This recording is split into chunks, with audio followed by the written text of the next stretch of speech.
So parents they have to be diligent. They have to be vigilant every single day. It's a full-time job. Parenting is a full-time job. Absolutely.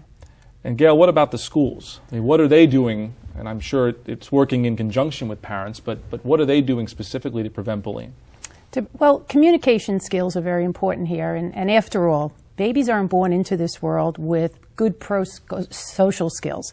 They don't know how to play nice in the sandbox. As parents, we teach them these rules of etiquette, these rules of respect, these rules of values that we have as families. And when they come into the schools, they still may need to hone in on those pro-social skills of how we treat each other in the classroom, how we resolve conflicts, our communication, how we respect adults in the building and how we communicate with adults. So that what we do in the schools is we monitor who children are with, who their friends are. Their absenteeism is very important to us as teachers and as educators and administrators. If they're frequently absent, we want to know why they're absent. It may just have something to do with being bullied in the school.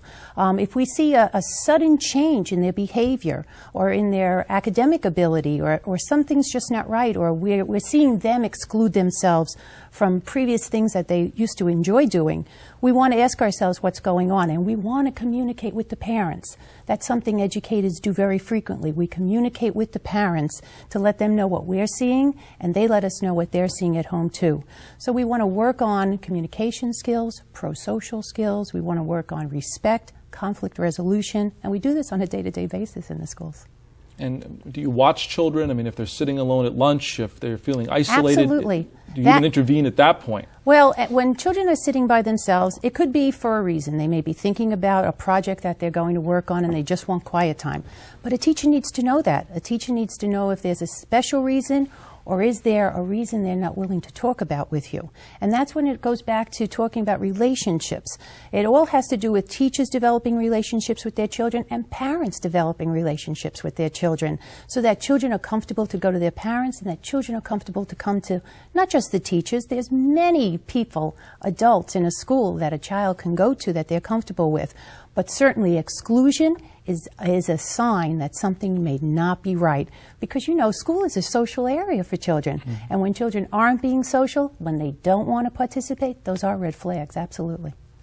What about character education and these types of things? I mean, you hear parents say, well, the schools should do more character education. I've always wondered about that, but is that something the schools are involved in at an early age?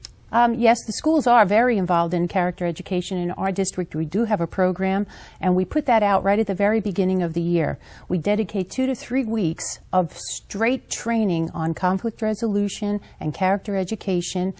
We talk about bullying, we do dramatizations with the children, and then we continue it throughout the whole year. We teach the children how to use I messages, for example, when something is bothering them, using the words rather than the physical body, or turning it into teasing or gossiping or the other malicious things that become so detrimental to a student. And you know what? It empowers children. When children know how to act pro-socially and they know that what they've done is appropriate, they feel good about themselves too. So again, it's a total picture of the parents, the school, communicating together with the children.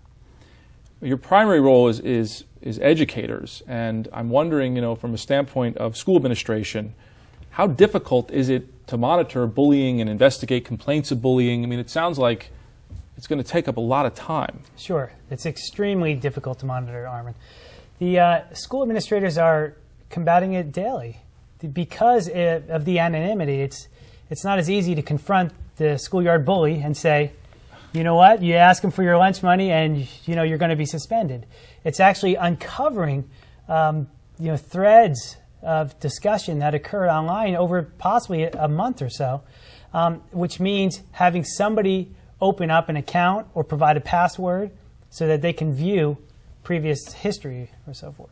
So, and the amount of time that it takes there's not enough time in the day, to be honest with you.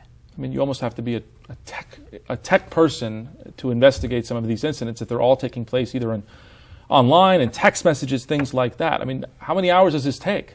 Well, and you say that because what we're seeing is that the children are much more skilled at navigating sites than our school administrators. But the school administrators are getting a crash course because they realize the root cause is occurring on these sites. When you talk about relationships, this is where it's happening. This is their social gathering. It's not necessarily on the street corner on Friday, let's meet up and go out. It's get online, tell everybody where you're going, what you're doing, what time you're going to be there, and then we meet. And Mr. McOmber, it's also, we pride ourselves, every school district prides themselves on being proactive when it comes to possible situations that will occur on a day-to-day basis in any school with children and staff members. And this is the problem, though. We find ourselves being reactive when it comes to the bullying coming into a school.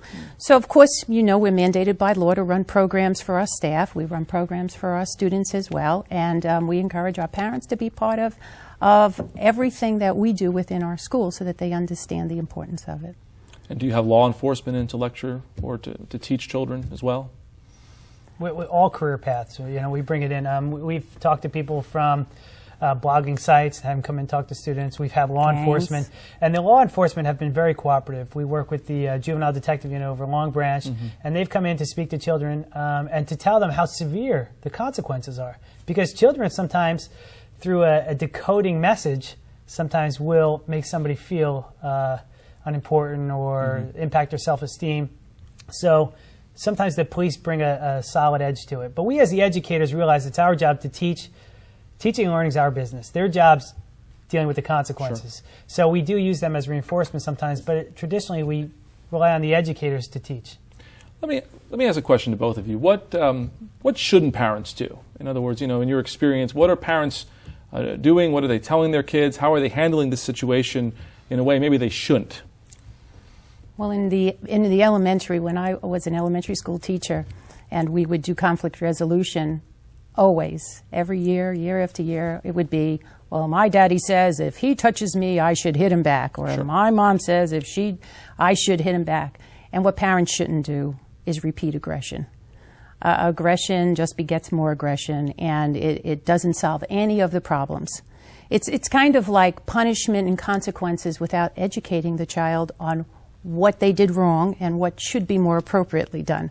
So definitely aggression and more aggression they should not be doing. What happens is the majority of cases that occur with bullying, somebody at home finds out before the school administration or teachers ever find out about it. So what parents should do, contact the school. Don't wait 3 months. Don't wait 4 months. Contact them. You're not a bother. We'd much rather deal with something in the early stages than deal with it after it's escalated and a physical act has occurred. So I'm encouraging parents out there and guardians, please, if you hear of it in September, call us in September. Let us know in September, because January sometimes is too late. A lot of damage is done. And you find that parents will delay it, and then there'll be an incident, and you find out it's been going on for 6 months. Absolutely. Why did you hit so-and-so in the face? Well, my mother said, if he continues to bother me, hit him in the face. Now, the only thing that prompts a mother or a guardian or parent to say that is that routine bullying. Well, thank you very, very much, both of you. That's all the time we have for this episode. I'd like to thank our guests for an extremely informative discussion. Join us next time for Outlook Monmouth. Thank you.